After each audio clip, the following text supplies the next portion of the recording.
To start, this is going to be kind of an interesting conversation. I'm so thankful to Ian for talking about conversation as I think the royal road to discovery or something like that. And so I'm going to pick up on that because actually Linda asked Dan and I to do this, and I have learned so much in the process of having these conversations with Dan. Dan is privileged to wear two caps. He's both a bookseller and also a publisher. So he gets to see this kind of macro a lot and see these relationships and see this kind of interdependence, as we're going to talk about a little bit, between bookselling and obviously writing and publishing. But for me, it's been really helpful because I've learned a lot, in fact, and it made me really conscious of what I didn't know as a bookseller about Canadian publishing. And so I'm really grateful to Linda to setting it up like this as a conversation. And I will tell you that the process of us coming to this moment has really been a series of conversations over the phone and through via email and via text. And I think that we have really, it's been really enjoyable for me. And so I'm hoping that it's, you guys learned something too, because obviously this is a kind of ecosystem. And the more we know about each other and the more we understand each other as writers and publishers and booksellers, the better it is for all of us, I think. So I think we're going to ask each other questions, and then hopefully you'll have lots of questions for us as well. Yeah, and I'd just like to echo what Joanne said. I mean, you know, for an industry that is based in the word, it's surprising how often we're all siloed writers from publishers, from booksellers. We don't always know what the other hands are doing. And I'm grateful for the opportunity to have had this time to talk to Joanne and to all of you. But I also like, you know, as somebody who has accidentally became a publisher, I'm kind of interested in origin stories. So I really want to talk to Jo to start about hers. I mean, Type Books has been proudly serving readers since 2006. It's doing so from 3 different locations, and a lot has changed over that time. And I think we'll talk about that. So could you tell me a little bit, you know, you've been doing this for nearly 20 years, and my typical joke is that that's the equivalent of a life sentence. So, you know, can you tell us a bit about your origin stories, how you got into this, and how it's different from what you thought it would be? Yeah, so for those of, so I actually started Type we signed the lease in 2005, but we opened in April. I guess this is around our 18th birthday, 2006. And even when I opened Type, I was still actually teaching here at the university, at University College. So Linda was my supervisor, and I did my doctorate here. And then I went on and had a CLTA in Canadian Studies and English. So when and I met my partner at Type, I should say that I am a co-owner of Type, and my partner Samara Walbaum also completed her PhD here at the University of Toronto. So we met having actually failed our comprehensive exams for the first time, and went out and had some beers to commiserate. I think we did the same after failing the second time as well. But we got through it, and we both ended up with our doctorates. But even in those hours in our carols at Robarts, we often thought, what would we do if we weren't going to go on and be academics? And we sort of daydreamed, and we talked a lot about what that might look like. And she was actually rowing for the Canadian national team while she was completing her doctorate, and I was teaching after completing mine. But we would still have these conversations about what we would dream of, and one of our dreams was opening a bookstore, which just seemed like how amazing. We love books and we read a lot, and we really like to read, and we like talking about books. Well, it makes sense that we might want to open an independent bookstore, but more seriously, it was at a time when really the they were being independent bookstores were being eroded. The culture of independent bookstores was being eroded, particularly, well, in Toronto, which was our context. And we really were noticing how many independent bookstores were closing. And both of us were raised and sort of grew up in independent bookstores. For me, it was my Annex Book City for sure. But before that, it was the Children's Bookstore in Mirvish Village and Nicholas Hoare in high school. And these were really places where that really opened my eyes, I think, to a kind of book culture, and the destruction of that book culture was sort of terrifying. And what was happening were the big box stores, obviously the chain stores, and then also the rise of Amazon. But we didn't really think so much about that. We just had this really kind of vision that what would we love as readers and writers, and at the time as an academic, what would I love to see? And that was really how we started Type. And we were very lucky that we had a lot of friends and family funding, because that is an absolutely massive part of the story. And we found the perfect place. And that was really part of it too. I was teaching full time at the time. And so for me, it had to be the exact right place. I was in no real hurry. And we found a shop on Queen West. And so that is our first shop. And it's a really important part of the story, I think, because it's part of opening an independent bookstore is rooting yourself really, really deeply in a community and in a neighborhood. And we wanted to make sure that if we were going to do this project, it was going to happen in a particular community, in a particular neighborhood. So we found our place in Queen West, and that was sort of the beginning of everything, because what we did is we really put out our root. I guess we rooted ourselves as best as possible. And the way we did that, my mother at the time, she was a high school teacher for 45 years, and she said, the roots of community are schools. So you have got to get in with the schools in your community. We knew we had to get in with the publishers, and we needed to get in with the authors and writers. And that is a really long story of how we did that, but we worked really, really hard. We had a literacy program with 3 local schools. We actually had a project where it's called Wordplay, and we had teachers come in from York University. We were deemed a community placement. So we had a literacy program in our basement for 15 years, and it was part of our way of reaching into and outward to the community. And so that was sort of the beginning. It was a really huge moment for us when we were putting the books on the shelves. We really had no idea what we were doing. And we'd both done these doctorates in Canadian literature, and we had this sign on the door, coming soon. And Dion Brand opened the door and said, "What's happening in this space?" And we said, "Well, we're opening an independent bookstore." And she just beamed, and she was so happy. And Sam and I just felt like, okay, we're doing the right thing. And it was such a pleasure to meet sort of a hero of ours. And that was sort of the beginning. What about you, Dan? Because I know that you have a story about the publishing side as well as the book selling side. So I'm always amazed. I mean, almost everybody who starts a bookstore or a press does so as an act of ignorant enthusiasm. I mean, if we actually knew what we were getting into, maybe we wouldn't. And it was really no different for me. I mean, I primarily started Biblioasis after finishing a master's in the Scottish Enlightenment. Because nobody would ever hire me. I couldn't get a job in a bookstore. I couldn't get a job in a library. My wife got a job in a library, but I couldn't. So when I came across a collection of books at an auction in London, I decided I'd take a year, be an antiquarian bookseller. It would fail. My mother told me it would fail. And then I'd go on and be an adult and do other things. And what that did, I never thought I'd be a publisher either. That was accidental. But really, without going into all the details, I mean, once you start down that path, you start meeting very interesting people. Doors open up, opportunities open up, and things that you didn't think were possible become so. I mean, all I ever wanted, I assumed it would be as a writer, is to have a life in books. And over the last quarter of a century, I opened the bookstore in 1998. I became a publisher in 2004. So 25 plus years as a bookseller, 20 years this year as a publisher. I've been overwhelmed with what has been possible. And I think we'll probably move on and talk about some of that next.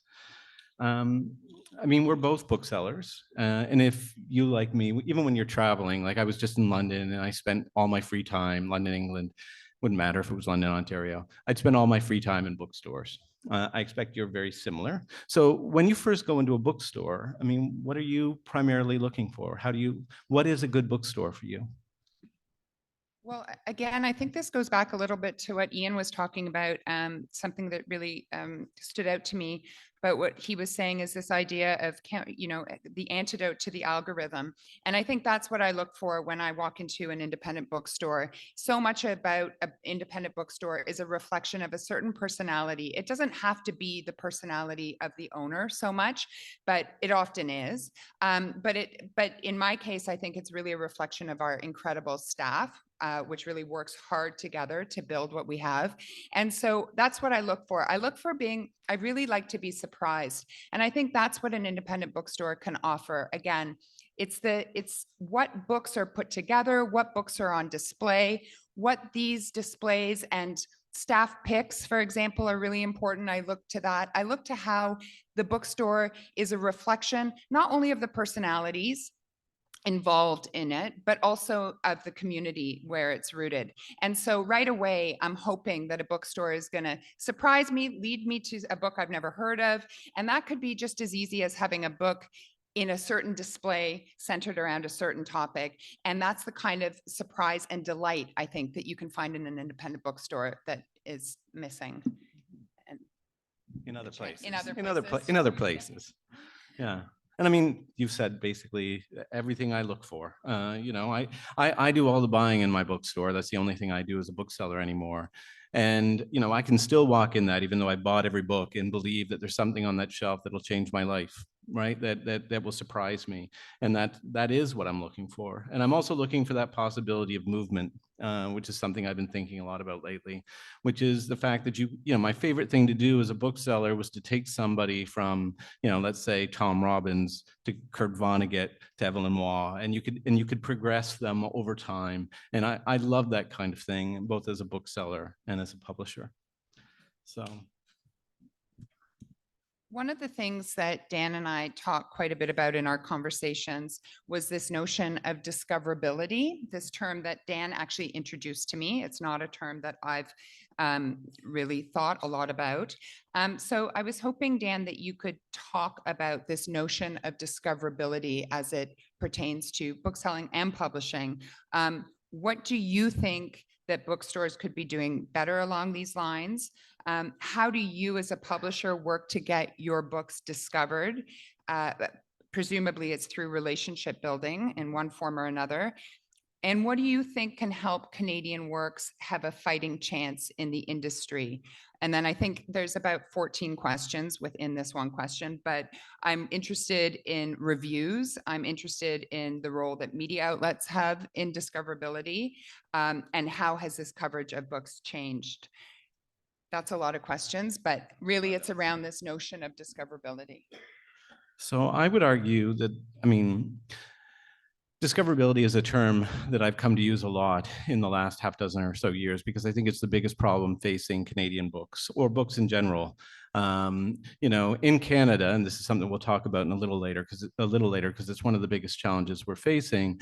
Canadian published books, which is I think Canadian publishers, whether it be Biblioasis or ECW or Douglas and McIntyre or whoever, we produce 80+% of the books that are published in this country. We represent 3.5 to 5 to 6, whatever, % of the overall market. So this is probably the lowest rate of any educated, wealthy country in the world. And I would argue it is a crisis because if we have this little access to our own market, it's going to affect which kind of stories that we're telling. So more and more, I consider discoverability to be the primary issue that is affecting publishing and authors and all aspects of books. How do we deal with this? It would take it would take hours to begin to scrape the surface of it. I mean, one of the things that I've realized, when I first started as a publisher, I assumed my only responsibility was to find good books. It was almost like a field of dreams, right? You find good books, your job is done. But what I've clued into, usually by taking my lumps, is that public is the root word of publishing for a reason. And that our primary obligation after we find good books is to do the work to make sure that people can discover them. And that is about doing very much the same things that you and I do as booksellers. It's about developing those relationships. It's about talking to editors and academics and other booksellers and learning what it is they like, and then marrying our titles with them so we don't waste their time. It's about respect. And it's about one of my introductory lectures or talks to new employees is that our primary currency as publishers, and I think it's also true as booksellers, is trust. Right? I mean, I can't take out an ad in the New York Times.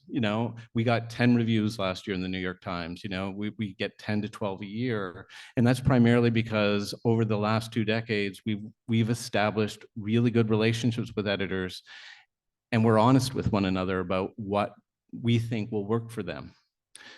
So, that's a big part of this. As to how Canadian books have a fighting chance, and I know I'm skimming some of this because it's such a big question.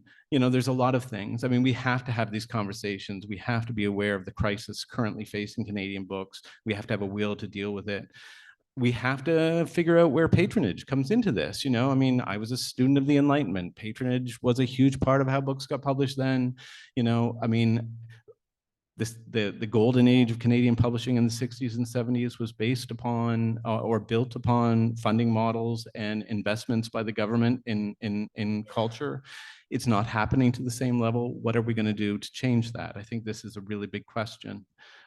And it's not just investing in authors, it's investing in infrastructure like mailing, like having a media mail rate that would allow us to make sure that people from across the country can have access to books. This is a very skimmed answer, but hopefully that gives you a broad sense of what I think we have to do to increase discoverability. What about you? Yeah, I think we talked a lot in our conversations about this notion, because I think it is really important, and for us as booksellers, it really in a way it falls to us to make sure that we are aware of what's happening and we're able to put it out there for our public as well. And to make sure, one of the things you said, Dan, was you were talking about when you were able to face out Canadian published books in your store, the sales actually went up significantly. And I think that's really important. And it is part of our responsibility as local independent bookstores, is to make sure that those books are seen. And part of what I try to do with my staff is, and I have amazing managers and amazing staff, and I try to keep these relationships flowing so that they are aware of what's happening. We have sales reps from all of the publishers, and there's sales reps that come to us and keep us up to date about what's happening. But it's also up to my staff to kind of be aware of that, to be reading the ARCs, to know the advanced reading copies, so that they know what's coming out and they can actually hand sell, because that is really the main thing about, I think, discoverability, at least in our stores. And we were talking about the fact that you might have a New York Times review come out about a certain book, but if one of my booksellers or other booksellers across North America, if they can actually hand sell 100, 200, 250, 300 copies of a certain book, and you see that in various independent bookstores, that makes a really big difference. So I think that we have to I think it's really a question of consciousness, so that we're aware of. I mean, when you said that to me and those figures to me, I started thinking about my new release table at Queen, at Type on Queen, and I thought, I wonder if 50% of those are actually Canadian published books, and what is my role and what is my job in making sure that those titles are there for people to see, because that's really half the battle. And then the hand selling is the next step. And that comes down to the sort of one thing that came up over and over in our discussions, were relationships, trust, the sense of interdependence, and the fact that if there is that sort of communication, like if Dan's team can talk to my team and make sure that a certain book is getting eyes on it and can have that kind of hand selling, it really is a magical thing for all of us, I think. So that's part of it, is communication and trust. I mean, Ian talked about the problems with sort of various media. And, I mean, there's the review space that we all used to expect in the Globe and Mail and elsewhere no longer exists. And, it may very well not come back. But what has been encouraging to me has been how the enthusiasm, and I mean, really, publishers are enthusiasm peddlers. The enthusiasm of independent bookstores, of a single independent bookseller, can far outweigh long-term a Globe and Mail or a New York Times review. And it means a lot more. So we also have to think about how we're reaching the market. And I think those personal relationships with the booksellers is the key. So what do you wish more customers or even non-customers understood about bookselling and your bookshop? Well, I think the main thing, and again, these are things we talked about. For me, anyway, I want people to know that independent booksellers are these. There's a book called Reluctant Capitalists, and I think that kind of sums it up. I think we have to walk this fine line. We are retailers. That's what we do. We are a business, and I think that that's important. But I think we also are we're a key component of the cultural industry here in Canada. And so to walk that line it's a tricky one. It's one that we're always conscious of, so that we have to be aware of the fact that we are running a business and we have to stay afloat. And that is something that I was not actually trained for or necessarily prepared for. So it's quite a miracle that we're still around. But the fact is that we can make this difference in terms of the Canadian cultural landscape, and we must, in fact. So I think to see that sort of fine line between retail and cultural worker is important.